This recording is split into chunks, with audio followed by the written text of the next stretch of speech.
Alright, what's happening, y'all? It's your boy Rico from StreetScores, and the majority of this video is diving into everything that Dan Quinn said in his combine presser at 3 p.m. We already broke down what Adam Peters said at 12 p.m. Then again, Dan Quinn spoke at 3 p.m. and we got to break down everything he said as far as that goes, like Wagner potentially coming back. He even talked about some of his top draft and free agency priorities, some of the positions he's looking for, and it's very similar to the same thing he said in Kevin Sheen's podcast like a couple of weeks ago or like a week ago. And then also he talked about like Ben Sinnott's potential usage, Payne's potential usage in a new defense, all of that. He even talked about NIL. And then also, even before we get to the Dan Quinn stuff, I have a couple of Adam Peters updates because he spoke to the media, like the Commanders media, after his official press conference at 12 p.m.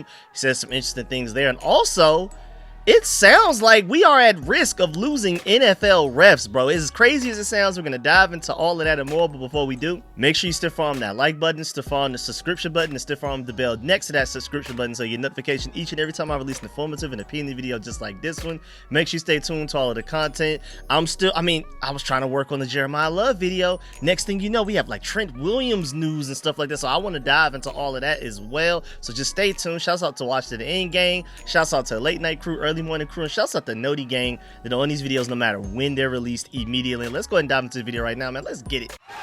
Adam.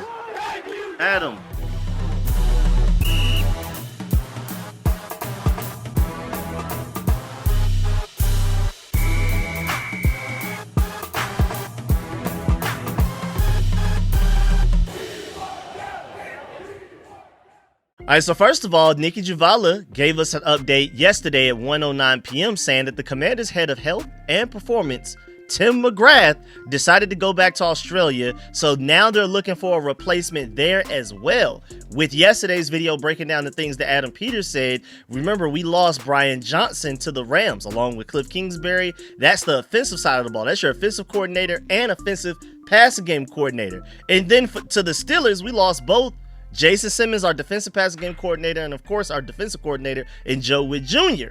So we had two teams coming to get 2-for-1 deals off of us at the same time. And Adam Peters even gave an update saying that they're going to absorb Brian Johnson's role. So it sounds like they're going to kind of split up the responsibilities instead of hiring an entirely new person to take over as the offensive passing game coordinator. Even though I would prefer if they go and get somebody. And I saw like John Comm before Adam Peters spoke at 12 p.m. I think it was like the day before, he said like the Commanders are looking for a new offensive passing game coordinator. So Adam Peters went out there and said completely conflicting things. I hope they're still looking for an offensive passing game coordinator. But right now we have serious vacancies, especially on the offensive side of the ball, where David Blau's never been an offensive coordinator ever. He's never even called plays at the college level, at any level. At least Devontae Jones he's been a defensive coordinator and called plays at the college level for LSU in the SEC pre-NIL, when the SEC was still like a dominant division compared to the other one. So it was almost like halfway NFL in a sense. But like the offensive side of the ball, I mean, with no offensive passing game coordinator, no experience there no more. Cliff Kingsbury gone, even to Vita Pritchard gone. And then you have a first-time offensive coordinator calling plays. You have a first-time offensive lines coach that's literally never been an offensive lines coach. I mean, it would be nice. My point is, it would be nice to get an offensive passing game coordinator in here. We'll see.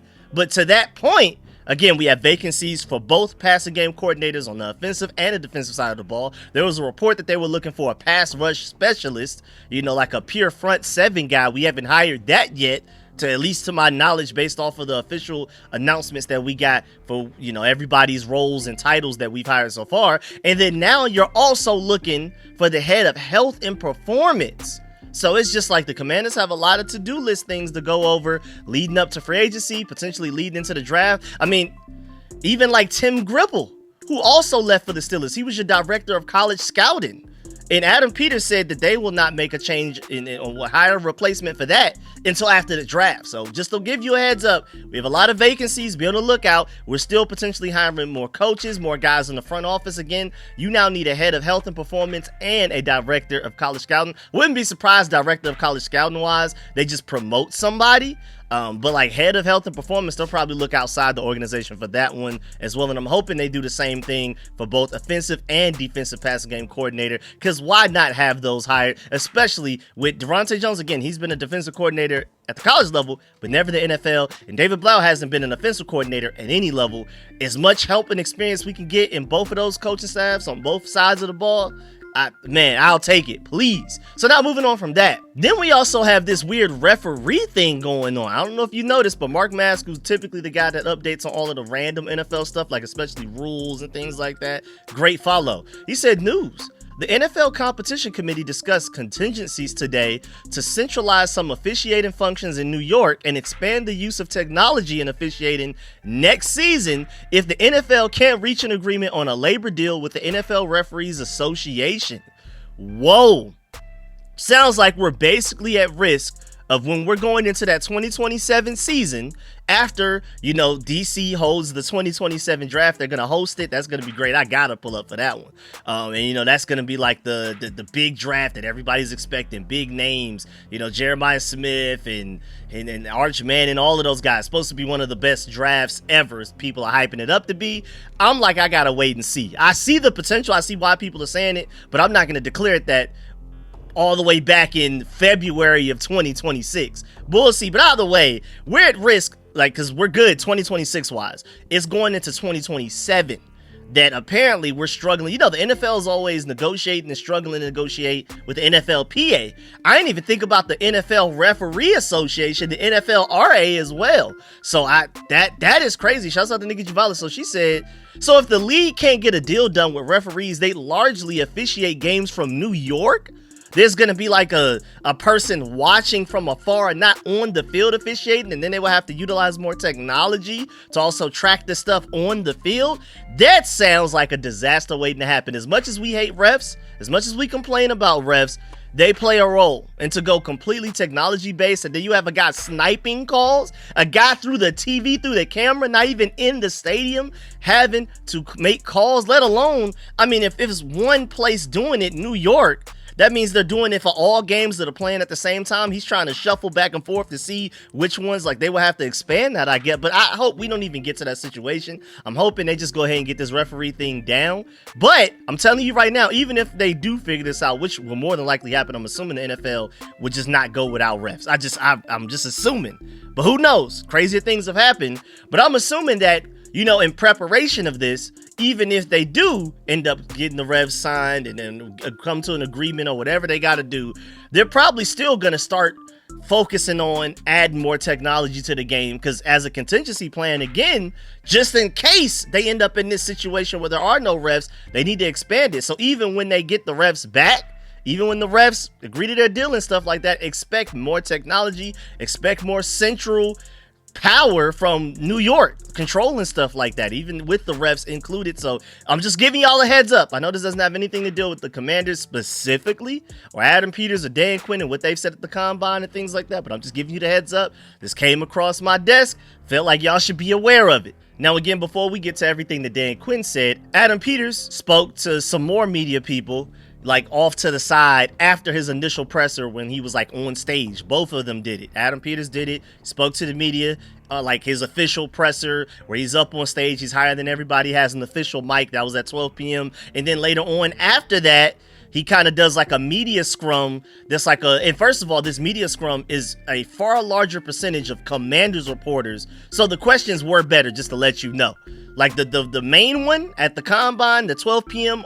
on having his own podium and stage and stuff like that, that's just anybody. That's why you were getting such weird questions, and somebody basically, I don't know if it was on purpose or not, by accident, whatever, almost baited him into tampering, talking about giving him a Brandon Ayuk question and things like that. But of course, once he's moved to the side, and it was majority Commanders reporters, he was asked better questions. Just real quick, just some of those. Shouts out to Seawall Sports for this 54-second clip of Adam Peters talking about the team getting younger, if you want to hear that. If not, skip ahead 54 seconds. That was the oldest team in the league last year. How important is it to get significantly younger, or do you still see that experience advantage being from an edge receiver?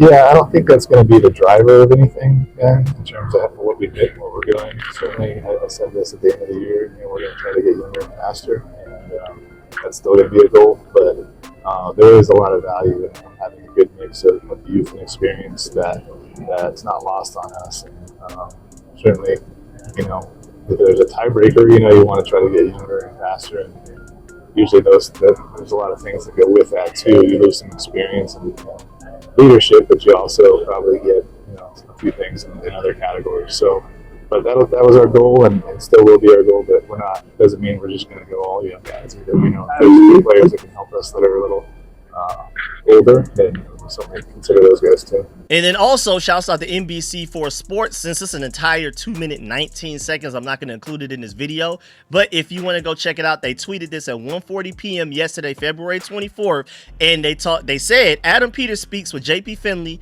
and reporters on Combine Week, draft prospects versus gearing up for the new league year, also change of approach in free agency, and also lessons learned. Talking about the Terry negotiation, he said, quote, would have liked to have get that done sooner, and that's a good lesson moving forward, especially pertaining to this Laremy Tunsil situation. Again, a lot of great quotes that came from that 2 minute and 19 seconds. If you're interested, again, I'm not going to include it in this video, but go to @NBC4 Sports on Twitter, and they tweeted it again at 1:40 p.m. Make sure you go check that out. Now, before we get to Dan Quinn and everything that he said that was notable, Bobby Wagner, Payne, Zach Ertz, Ben Sinnott, all of those guys, man, shouts out to Sleeper, man. Make sure you stick around with Sleeper and make money year round. Even though football is over for now, we still have March Madness and the NBA playoffs, baseball, hockey, all of that type of stuff, even more sports than that. And just because football is over doesn't mean that you can't keep having fun and making money with Sleeper. And also, they just keep on innovating and making the app even better by the week,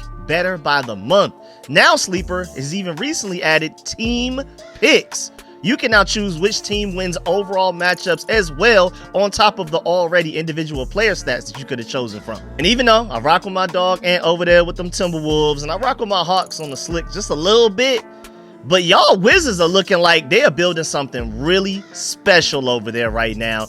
And 2026 and beyond is looking very bright for the Wizards. But even right now, like you can see on the screen, you can select who you think will win this NBA championship coming up in a couple of months. And even if you want to go even further, you could even select who you think is going to win the 2027 Super Bowl after the 2026 season. If you feel like the Commanders of that team, you can go ahead and do that right now. I mean, if you're some type of profit, go ahead. But the earlier the better for maximum profit. And also, as you can see right now, I mean, even the comment sections have their own thing going on. This is own world. They're hilarious just by themselves. Like they did Jerry Jones dirty right here with this one. And still, even right now, new users can get a free $20 without a deposit on top of the already 100% match up to $100 using my promo code SCORE, that's SCORE. Or to make it even easier for you, you can just click the link at the top of the description of this video and every video and live stream I'm doing all season long. Again, shouts out to Sleeper. Make sure you pull up for the new team picks feature. Definitely worth it. Now let's get back to the video, man. All right, now let's dive into it. The main topic, the protagonist of this video, Dan Quinn. First of all, let's go ahead and get the Bobby Wagner and Zach Ertz stuff out of the way. But these are some really interesting updates from Dan Quinn. It's not guaranteed that either of those guys will come back, nor is it guaranteed that they're not coming back. This is a really interesting limbo that we're in right now, because Dan Quinn, talking about Bobby Wagner, said that they have communicated and he's been made aware of Bobby Wagner's plans to play for 2026. He said, quote, we haven't gotten into the specifics of what's ahead and where we're at yet, but that'll be in the days ahead, unquote. So they're going to start talking to Bobby Wagner more very soon. But of course, before Dan Quinn was asked that at 3 p.m., and I'm pretty sure Jordan Schultz announced this, tweeted it at 2:56 p.m., 4 minutes before Dan Quinn had to speak, for a reason. I'm pretty sure this was very deliberate, very calculated, because he announced, and it was like kind of breaking news, at least in the Commander sphere for a little bit, that Commanders 11-time All-Pro Bobby Wagner, even though that's weird, because yes, he was an 11-time All-Pro, but he wasn't that with us. But either way, the Walter Payton Man of the Year Award winner, and he did win that with us, so we could take pride in that, fully intends to continue playing for a 15th NFL season in 2026. 15 seasons is crazy, especially a linebacker, bro. The future Hall of Famer started all 17 games again this past season. That is noteworthy. He's always available.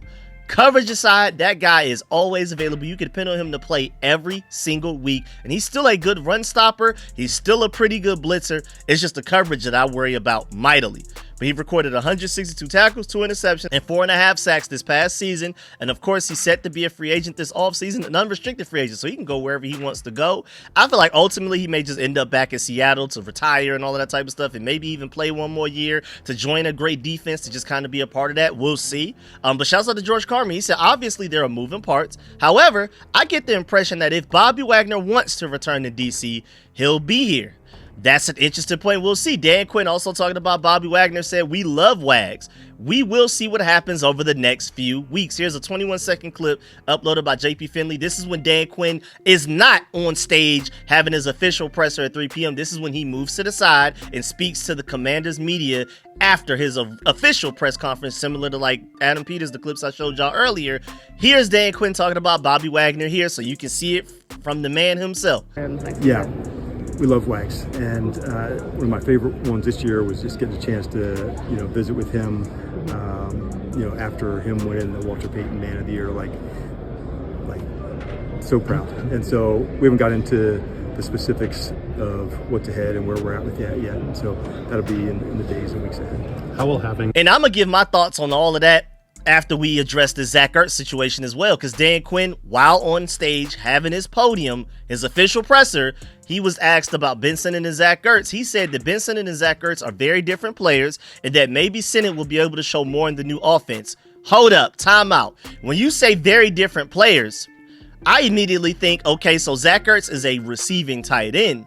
If Ben Sinnott is a very different player, does that mean we can assume he's not a receiving tight end? And I know Adam Peters compared him to both George Kittle and Kyle Juszczyk coming out of college. So I'm assuming, especially now us moving to more like a West Coast Ben Johnson offense that's going to utilize fullbacks under center play action and stuff like that, running behind the fullback in zone run schemes and things like that. I think Ben Sinnott will play quite a bit of fullback, especially this upcoming season, but probably for the rest of his career as long as he's playing under David Blau and him being his offensive coordinator and play caller.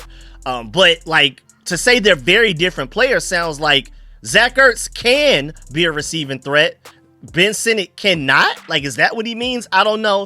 Either way, you can see the clip right here for yourself. It's 23 seconds if you want to skip it. That he can do his things. It's in the backfield. It's, through to compare him to Zach, they're way different skill sets, So I know they're both playing tight end, but they're featured differently in that way. And so what I do know is him on the move, and whether it's the run game, pass game, running away from people, maybe not finding the zone and stopping, those are differences. And I'm looking forward to seeing that this year. But again, mind you, he did say Ben Sinnott will be able to show more in the new offense, but to just completely declare that he's a different player from Zach Ertz is a little scary. But again, he said that he's excited to see what Ben Sinnott will do in the David Blau offense. Maybe he will surprise people and be more of a receiving threat. You got to remember, this guy was a second-round pick. Can we please get some use out of a second-round pick? I hope you did not just draft a fullback in the second round, Adam Peters. And shouts out to ARP Reeves. He said, yeah, Ben is a fullback and Zach Ertz is an actual tight end. Kind of making a joke, but at the same time, yeah, like Zach Ertz, to say they're very different, it sounds like Zach Ertz tight end, what's very different from a tight end, a non-receiving threat tight end, or even a full-blown fullback. But shouts out to David J. Chow. The doctor guy that's on Twitter that typically tries to analyze injuries and things like that. He said, great that Zach Ertz wants to return. He even said, expects to be clear for week 1. Tough task coming off of a week 14 ACL tear. Cannot pass a physical now. Late signing is probably the route. This would be his 14th season. So that's an interesting point, that if Zach Ertz ends up back here, we basically don't expect him to be one of the first signings. Don't expect him to be like Andrew Wiley, re-signed before free agency even opens, before the legal tampering period starts in March 10th. Or don't even expect him as part of the first wave of free agency, maybe not even the second. Zach Ertz is the type of guy that if the Commanders do end up bringing him back, it will probably be after the draft, if we just went through free agency and the draft without addressing the position at all. Because John Bates, Colson Younghoff, and Ben Sinnott All really good blocking tight ends, none of which are receiving threats. We need a receiving threat. There was even a report that I broke down in a video a couple of weeks ago that said from trustworthy sources that the Commanders are for sure looking for a receiving threat level tight end.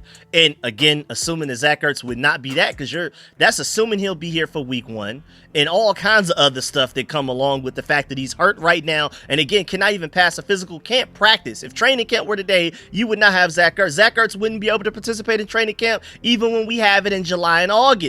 So I'm assuming they are looking for another receiving tight end option, which is not internal, which is not Zach Ertz. We'll see what happens. But again, if you end up getting Zach Ertz, that means after free agency in the draft, I'm assuming we would have gotten somebody.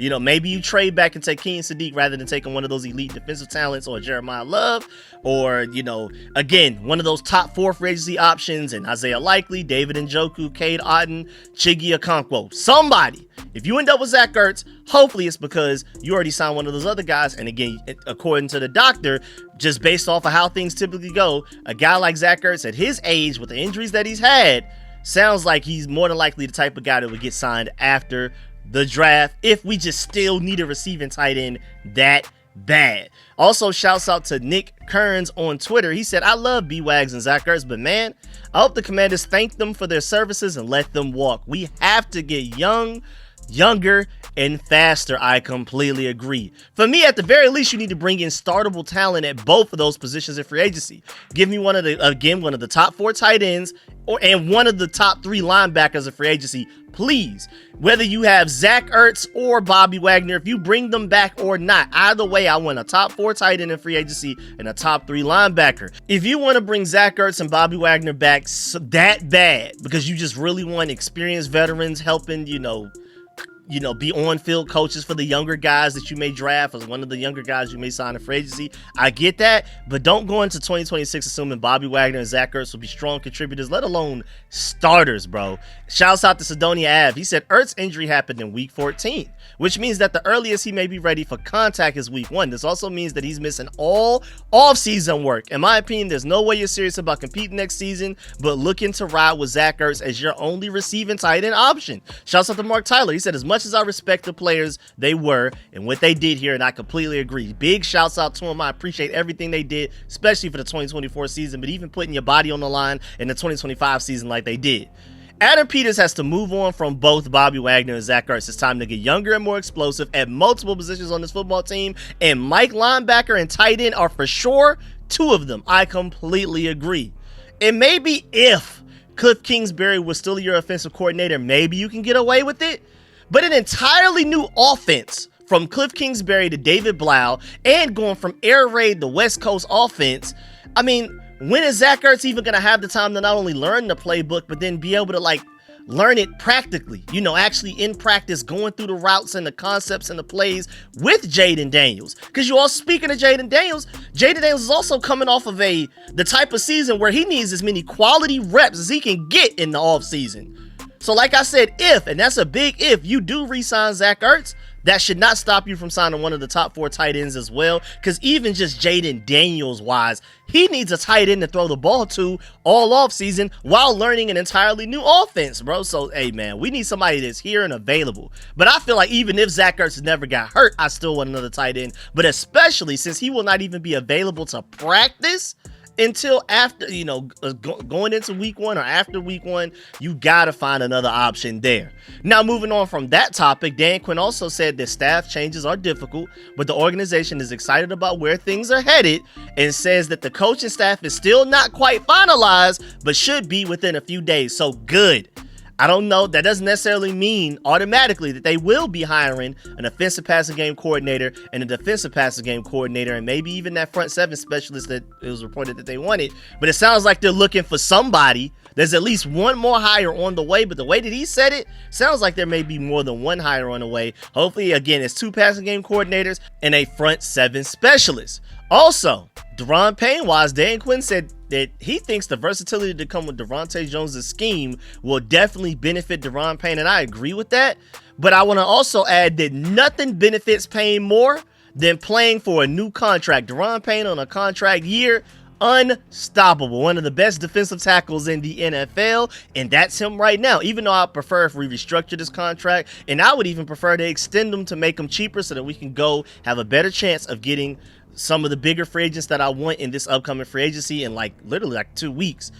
But apparently Adam Peters, like we discussed in yesterday's video, but from his press conference, he said they have no plans of doing anything with Daron Payne. They're not going to cut him. They're not going to restructure him. They're not going to extend him. He's just going to hit us with $28 million. He's going to be a top 5, top 7 paid defensive tackle in the NFL, and he's going to play on that last contract with the hopes of producing enough to earn another contract, another lucrative one as well. So again, we all know Daron Payne, when he's playing on the last year of a contract, that's when you get the best year out of him. That's the one time that he had double-digit sacks, that even got near to double-digit sacks. So maybe that's the Daron Payne we can expect this year. So not only do you have Devontae Jones' scheme, which will bring greatness out of Daron Payne potentially, but also him playing on a contract year. Hey man, we about to see a version of Daron Payne we haven't seen in a couple of years. And then also Mark Bullock brings up a great point that Dan Quinn talked about Payne being able to play 3-4 in and nose tackle, saying, quote, he's big enough to be the 3-4 in, but he's also got the strength to play inside at nose tackle and the quickness to move, unquote. And I'm happy to hear that, because those were one of the questions we talked about yesterday after Adam Peters' interview and his media scrum and everything like that. We were hoping that somebody would address, can Daron Payne play some nose tackle? Dan Quinn addresses that yesterday, and thank goodness. And shouts out to Mark Bullock. He said they won't say it, but it sounds like a 3-4 front is coming. Now, Devontae Jones has said they will be multiple, but I think the base defense will be 3-4. We even brought in John Pagano as our outside linebackers coach. That was already an alert that, hey, 3-4 defense more than likely. Now you have Dan Quinn talking about Daron Payne can be a nice 3-4 in and a nose tackle. He can play both in the 3-4 defense. Again, I wouldn't be surprised if we are multiple. Devontae Jones seems like he's not lying about that, but I'm telling you right now, I agree with Mark Bullock. Our base defense, more times than not, when in doubt, will be a 3-4 defense, which also should tell you, as far as if we're looking at edge rusher, it's more than likely going to be more of an outside linebacker type of guy, like a David Bailey or Arvell Reese if he somehow slides, than it is to be a true 4-3 defensive end, like a Keldrick Folk or something like that, just to go ahead and give you the heads up. Now, also moving on from that, Dan Quinn talked about why having 3 versatile defensive tackles in Daron Payne, Javon Kellon Newton is a huge thing for new defensive coordinator Devontae Jones. Here's a 35-second clip of that uploaded by the Team 980. If you want to skip that again, go ahead, 35 seconds. I think the versatility will help in some of that, Nikki. What's so much fun about coaching Daron, he's big enough to be a 3-4 end. You guys saw some of that here early on. He's got the strength that can play inside at nose tackle and quickness to move. So to see JK and he and Johnny, and how do we feature them on the field together some, having the 3 of those together, that excites me, honestly. These are guys that really love to battle and compete, and so because they're versatile, it gives Durante even more options of how to deploy and how to match up guys. So it's a big deal for us. And then also beyond that, Dan Quinn also said that the priorities in free agency are adding length and speed for sure. Those are the exact quote. He also said the defense can either be a pass rusher or coverage, but he said the key was somebody that can affect the quarterback. That's his exact quote. On offense, he said the focus is adding more explosive plays stemming from play action and the passing game. So what I hear from that can affect the quarterback obviously sounds like edge rusher. That also sounds like a corner when you're talking about can cover. For the explosive plays, that's either a wide receiver or Jeremiah Love. Those are the top offseason priorities, and he said that for free agency specifically, but I'm pretty sure that pertains to the draft as well. But I also want to add to that, do not sleep on Caleb Downs, because he can definitely affect the quarterback with both coverage and blitzes going after the quarterback. He's really good at both. He can kind of do a mix of coverage and affecting the quarterback by going after the quarterback. So that could be a secret way to say, we like Caleb Downs as well. If, say we draft Caleb Downs 7th overall, he can go back and be like, I told y'all we want somebody that can affect the quarterback in multiple ways. That's literally Caleb Downs. So we'll see though. Of course, it's somewhat of a big nothing burger, because of course everybody's looking for somebody that can affect the quarterback. But again, just like I said yesterday, and I should have prefaced this video with this, before I got deep into it, but we're here to overthink. We're here to try to read in between the lines and over-exaggerate or hyper-analyze anything that these guys are saying just to kind of see where they may be going. But of course, again, he kind of said a bunch of stuff that anybody would say. We want good edge rushers and good corners. Now, the interesting part is that he emphasized that as potentially our biggest priorities. He didn't say anything about linebackers specifically. He didn't say anything about offensive line, of course, because we're good there. He did specifically say edge rusher, corner, and an explosive playmaker on offense. Also, he was asked, what is an ideal Dan Quinn pass rusher possess in terms of traits? Here's 44 seconds of him talking about that here by the Team 980. If you want to skip this, go ahead, 44 seconds. It matters a lot because that ability to affect the QB, it's one of the biggest tenets in winning the game, for obviously scoring and that, but the ability to hit and pressure the quarterback, it also forces takeaways. Those are things. So you want to see somebody that has demonstrated speed and initial quickness to beat somebody on the field. And I think that can be one thing as we get into this week and you hear timings and that, hey man, let's go back to that demonstrated speed on the field and playmaking ability. And so that at the top is what I see, but beating somebody to the punch, having an explosive, get off to make someone feel like overwhelmed, that's what all the great rushers have. Also, shouts out to JP Finley. Pointed out the fact that Mike Jones asked an interesting question about if NIL has impacted scouting. Dan Quinn basically said yes, and then as far as it's kind of like a good thing and a bad thing. Bad thing, he said the biggest difference is that guys have changed the excitement about the first NFL paycheck. They're getting paid so much in college that they're not even like, yay, NFL, I get this big paycheck. A lot of guys are getting paid more in college than they do in the NFL. And as me, like a huge scouting person, NIL has completely ruined the fun of scouting, of recruiting and stuff like that. Recruiting is done. Doesn't matter which program is the best, better coaching, better fit, better scheme and stuff like that. Whoever's offers the most money is usually going to win. So me as a super recruiting person, I hate how it's going, but at the same time, I get it. If I were the parent of a kid or if I were a kid, I would probably go where the most money is as well. I get it, but it's just not fun. But then also the good part is Dan Quinn said that it helps somewhat that more guys are often have come from different systems. And that's an interesting point with the transfer portal and guys flipping from team to team to team constantly. They've had experience in different defensive schemes, different defensive coordinators, same thing on the offensive side of the ball. And that's a really interesting point, that it seems like college players come into the NFL a little bit more ready to adapt to a new defensive coordinator and new scheme because they've already done that throughout college, going from, year to year. You have some people, freshman year, one college, sophomore year, another college, junior year, another college, senior year, another college. That's actually pretty common right now. So that's an interesting byproduct of how NIL and transfer portal has affected how NFL GMs and head coaches view these college prospects coming out. Also, moving on, Dan Quinn said that he is super proud of Chris Paul. He credited him for developing while working alongside Laremy Tunsil and really liked how he developed as a pass protector. I feel like if you're that complimentary of the guy, you kind of already know he's probably out the door. I already told y'all my prediction is Chris Paul is going to get bigger money than we're willing to offer somewhere else, because here he would be a backup. He was a starter last year, but that was because he was in a Cliff Kingsbury, Bobby Johnson gap run scheme. We're switching to a zone run scheme that prioritizes mobility. Brandon Coleman is more mobile than Chris Paul. I say Chris Paul is the better blocker, just standard blocker. I'll take Chris Paul. But as far as we need a guy to get up to the linebackers and the DBs and block those guys in the run game, stuff like that, Brandon Coleman easily the better projection as far as starting left guard. And again, if Chris Paul is going to be a backup here, and based off of how well he played as a starter, he was a very quality, easily above average starting left guard last year. Somebody around the NFL needs a left guard. So I think he's gone. I think somebody's going to come in and offer him not only a starting spot, but starting level money. We're going to try to offer him backup money. He's going to end up leaving. That's just my prediction. I would love for Chris Paul to come back. That's insane depth to have on your offensive line. An above average starting left guard.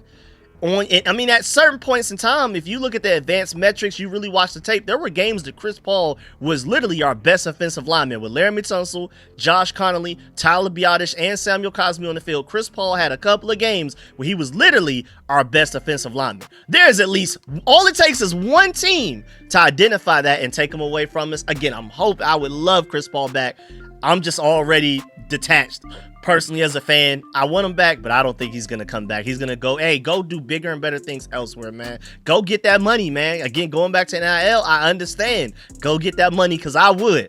Also, Dan Quinn talked about with all of the coaching changes in the Commanders' sphere, he's also changing up some of the processes as well. So we talked about some of the potential coaching changes, some of the, vacancies that we have, and some hires that we may be making in the next few days and things like that. Because the Rams already solidified their coaching staff. They already did a full graphic uploaded by the team itself, and that's how we found out we lost Brian Johnson and the role that Cliff Kingsbury is playing. So some teams have already fully finalized their coaching staff. They're done. They're ready to go 100% going into the free agency and the draft. We're one of the teams that has not. And so we're still working on that. But even just beyond the coaching staff, he said some of the processes are going to be different too.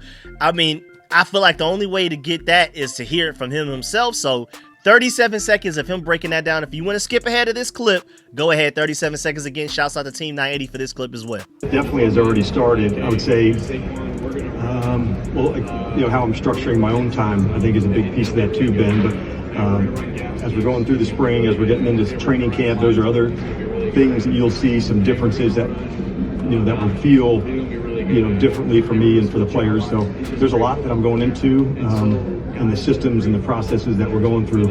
I've actually started that before it was the end of season evaluations and the free agency process. So I've tried to implement as many of those as I could to make sure I'm hitting all of those at the highest level that I can. And then also, I love how Dan Quinn took the time to address the Rondale Moore tragedy. Of course, RIP off rip. But he brought up a great point too. He said, quote, yes, a big deal. And I think, first off, it's heartbreaking to hear about Rondale Moore. But I'm hopeful we get to a point that we're not talking about mental health just when a tragedy hits, but we're talking about it on a regular basis, basically to prevent it.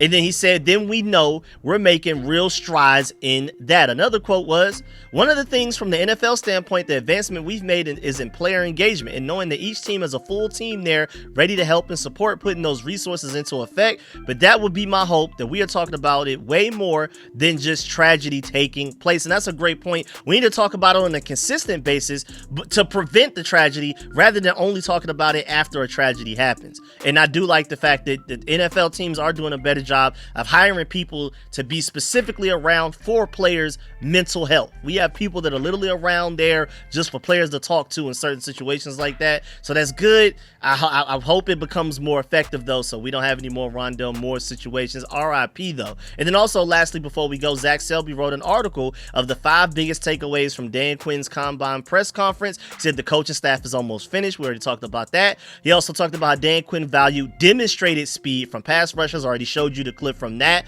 Super excited about that one. Also, number 3, he's excited to see Ben Sinnott and David Blau's offense. Again, we already broke that down, but I mean, again, we got to see, is that as a receiving tight end, a fullback, or both?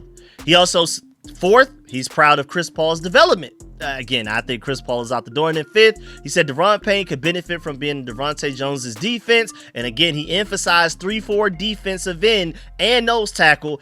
I'm telling you right now, bank on us having a base 3-4 defense. I'm excited about us potentially being quite multiple. Sometimes we're in a 4-3. Sometimes we may be in a 3-3-5. You just never know what may happen.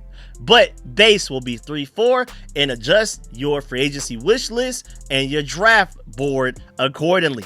More like outside linebacker type of guys that can rush the passer than like a dominant edge setting edge rusher. I mean, plus anyway, when in doubt, worst case scenario, even after he got hurt last year and he was missing most of last year, we can always bring back Dietrich Wise, who's a certified edge setter. Is certified, really good run stopper that can also get to the quarterback a little bit. I'm telling you right now, last year would have went completely different if he never got hurt. I don't know if y'all noticed, but literally immediately after he got hurt, our run defense went all the way down. Just completely went haywire. So, I mean, when in doubt, worst case scenario, if you're worried about, potentially drafting David Bailey or Arvell Reese because you're worried about them not being able to set the edge against the run, against offensive tackles and things like that. When in doubt, early on, they could be more on the field, more so utilized for pass rush only.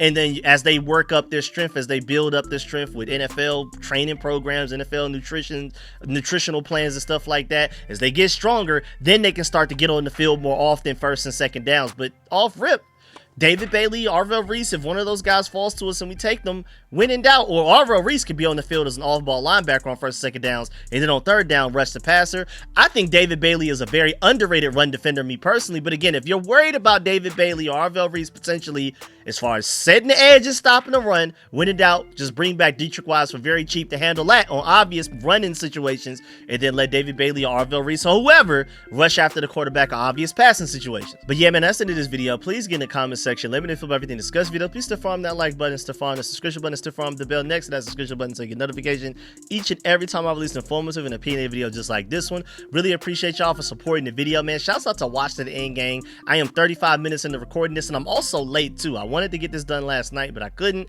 But either way, appreciate y'all for pulling up and watching this video all the way to the end. If you're still watching and can hear me and see me right now, I salute, appreciate, and thank you personally. Really appreciate that. Leave a like on the way out. Make sure you subscribe if you haven't, because I have you updated on everything, Commanders, or even random NFL stuff that is pretty crazy, like the whole NFL REFS situation. So make sure you stay tuned if you want any and everything that may even slightly affect the Commanders in any way. Of course, shouts out to the late night crew as always. Shouts out to the early morning crew and Noti gang that's on these videos immediately, no matter when I release them. And most importantly, let me know in the comment section how you feel about everything discussed in the video, some of the things Adam Peters said, the whole NFL REFS situation, the vacancies we have on our coaching staff and roster. How do you feel about the whole Zach Ertz and Bobby Wagner situation and everything that Dan Quinn had to say? Let me know if you agree or disagree with any of my points. I appreciate y'all, and I'm gonna catch y'all later with another video, more than likely tonight, before the Commanders Kings. I'm out.